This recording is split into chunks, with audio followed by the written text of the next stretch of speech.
I guess I will. So, my name is Melies Kish, and I'm the founder of Faces of Life and Kish Photos, my photography business. Okay, yeah, because I like to walk around.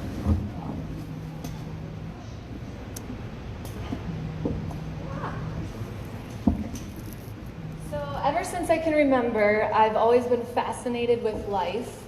With humans, with their stories, and what connects us, what drives us, what is it about us that makes us who we are. When I was in high school, my teachers would get really frustrated with me because I questioned everything, and whenever my hand would go up, they knew that I would ask why. Why is this way? Why do these people think this way? Why do we do this? It was something that was deep within me, and I constantly was asking that. I moved out to California after graduating from high school. I'm from Michigan, and I moved out there for acting, dance, and singing. And I realized out there that I prefer to be behind the camera, instead of in front of the camera. And I also never thought that I was an author, but I wrote a lot of poetry about all of these deep questions that I had with life. And so one of the poems that I wrote was called What Occupies Life? And it kind of encompasses all those deep questions that I was always asking. And when I'd walk around and I'd talk to people, like, these are the questions that I would think, and I always wanted to know everybody's stories. So this was back in 2004. I actually wanted to create a book back then that had to do with this poem with pictures. And I was photographing everything, and I knew that like every single sentence in this poem, there could be thousands of photos for. What makes us smile? Why do we cry? Why do we scream? I can go over it after if you'd like. So in 2009, this is a self-portrait of me. I was pregnant with my first child. This is my son Liam, he's 10, and my daughter Gemma, she turns 8 at the end of this month. Before 2009, I used to travel the country photographing political protests. This is something that I was very passionate about because I thought it was really important to showcase that there's people in the streets, they were voicing their opinion, and there was passion, there was a lot of passion. And whether I agreed or not with what the people were protesting, it was a very beautiful thing. I also wanted to create a book back then that just showed the next generations that people did care and they're not complicit and they're voicing their opinion. So I traveled all over the country. I traveled to Chicago a lot, being that's close here, Washington, D.C., Denver, Minnesota, New York. And again, it was the people and their passion for why they were doing what they were doing is what really like stuck out to me. So I also waitressed during this time. I just ended my waitressing career December 31st. I was at Between the Buns for 14 and a half years, which is now Tap House on the Edge. And through there, I was constantly connecting with different people. And these people that I would wait on became regulars and then became friends. And that's where the majority of my photography clients are from, actually. One of my clients had hired me in 2015 to photograph at an assisted living in Elkhart for a Thanksgiving.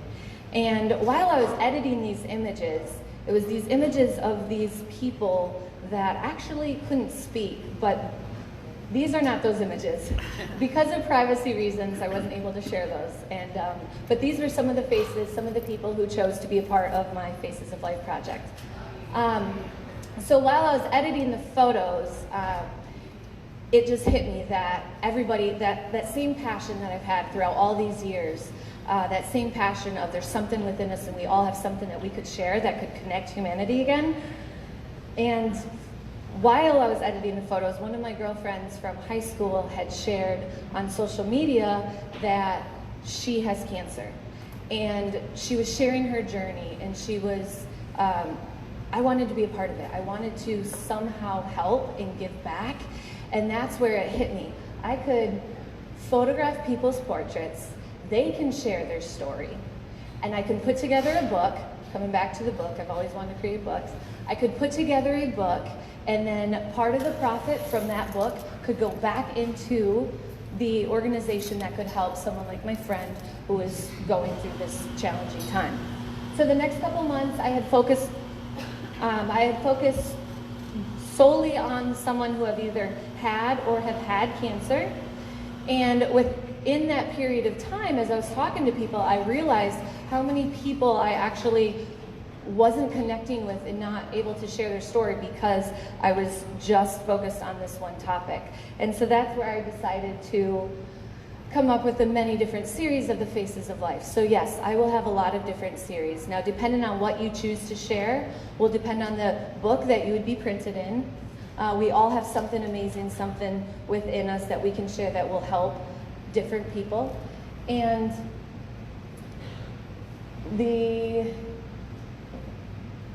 so currently, I have 26 stories from the Center for the Homeless between residents and staff there. And once I get 50 stories, I plan on printing my first series.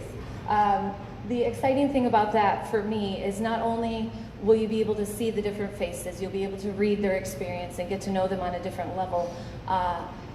The book will give back to community too, because 50% of the profits will go back into the Center for the Homeless. So as of Christmas this year, a new series that I'm focusing on is Santa. My children have been visiting the same Santa Claus for years at Martin's, Santa Gary. And after my son had talked to Santa, and my son's 10 years old, and Santa, it was so magical. I went up to him, I'm in tears, I gave him a big hug, and I just thanked him for being who he is. And that's when he shared with me that he was in Vietnam, and after Vietnam he was lost, and he didn't know what to do, and that's when he became Santa. And he's been Santa ever since. And I left Martin's believing in Santa. Like, I have goosebumps again right now. Every time I tell that, I get goosebumps. But like, it was such a beautiful thing. And so when I went home, I'm like, I have to share his story. I need this man's story. Well, I ended up chatting with him on the phone. It was the most magical conversation of my life. And he wants to share. He's excited to share, to be able to share his perspective with what Christmas means to him, why the world needs Santa, and then his one thing he could share with the world. So this Santa is from Phoenix. I was just out there in January, and I plan on traveling and getting lots of different Santa Clauses. This photo of all the different Santas is actually not my image. It's the only image that's not mine on this slideshow. But I did find out that there's Santa conventions and there is Santa schools. And so I plan to attend these and to be able to collect the different stories and faces of these amazing individuals. And then 50% of the sales will go towards Make-A-Wish. My kids and I were looking at different foundations that we could help around Christmas time, and they were the one who picked Make-A-Wish, so I would like to do that for them.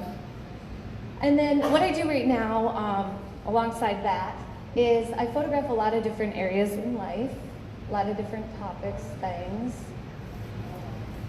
So I photograph weddings and celebrations, anniversaries, golf outings, engagement, proposals. I actually had a wedding this past Saturday. It was beautiful. Pregnancies, little babies, newborn, children, families, loved ones, senior portraits, commercial products for businesses, fashion for local boutiques, animals, still do photojournalism when I can, fine art, still life. This tree right there in the middle, I actually photograph daily, like 2-3 times a day. It's close to my house.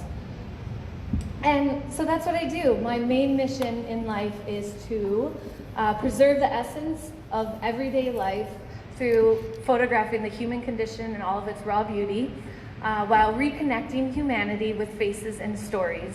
And I'm excited to emphasize hope, purpose, and passion while making a lasting impact.